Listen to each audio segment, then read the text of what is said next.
So I'm going to title this one, Starting Early as a Strategy to Be Competitive in the Match Process. Hey everyone, I'm Dr. Loom, and we're going to talk about starting early in your match application process. And I think the most important reason that you want to start working on your residency application this far out is because your application is meant to represent the work that you have done over the course of your academic career. So it's not just a snapshot of your life in September of the year you apply, but what it is a representation of your medical, extracurricular, volunteer, research, and other experience as it relates to where you have been and where you're trying to go. So when you decide to start early, what that looks like is you begin to put thought into the process of what specialty am I applying into, how many programs am I going to apply into, what are the requirements for that specialty, so that you can almost begin to backtrack.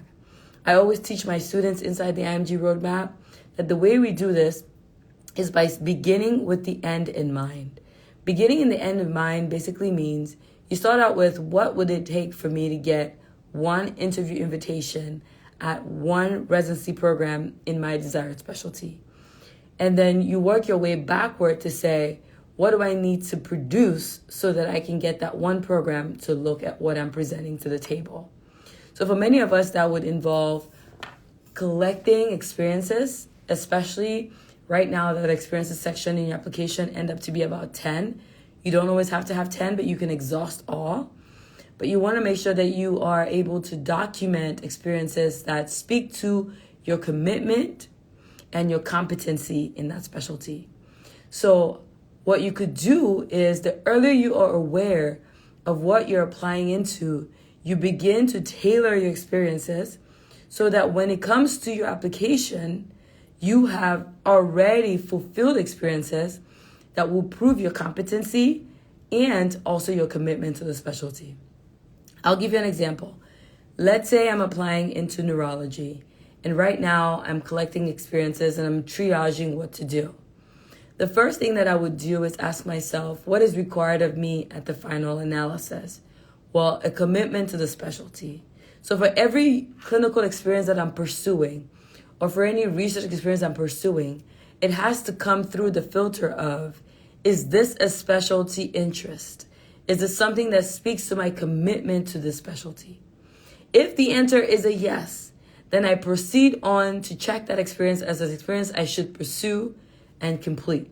Because I know that when it comes time for my application, that is one of the experiences that I will be including to show my commitment and my competence in the specialty. Are you getting my drift? So you can apply this process with any specialty you're applying into. I think that's a top reason why a lot of us at the end of the day are not sure about what should go in our application because we haven't taken time out to start early enough to plan. And that's why in 2024, this month, the month of April, I'm starting right over again with the IMG Roadmap online coaching program. It's a 6-week program where I teach you how you're going to start early, what you're going to implement from now until September, whether it's September 24 because you're applying this year or September 25 or 26. But you want to be able to give your time ample time to begin to create that portfolio, to begin to create that application that makes you appear competitive. So I lost my voice due to the common cold, but I hope that the message has been clear, which is in summary, if you are trying to get competitive, you need to start early, and starting early allows you to gather experiences that prove your competency and your commitment to that specialty. And then I would show you how you can gain those experiences or how you could tailor your application to make yourself look like someone who actually has that competency and experience that their desired program is looking for. So I have some questions here. Duini says, can I do actual hands-on rotation in New York as a graduate? Absolutely, yes, you can. The question may be, where are you going to find these experiences? Are you going to have to do a paid rotation, or are you going to do a rotation where you sort of get it on your own and shadow a physician. But yes, you can. Graduates get clinical rotations all the time. They usually don't come in as a clinical rotation per se, however. It's usually under the title of an observership. But hands-on experience is also possible through programs who offer externships. So that may be another option for you. So I'm looking through my questions here to see if I have any other questions. But this is your invitation to join me inside the IMG Roadmap.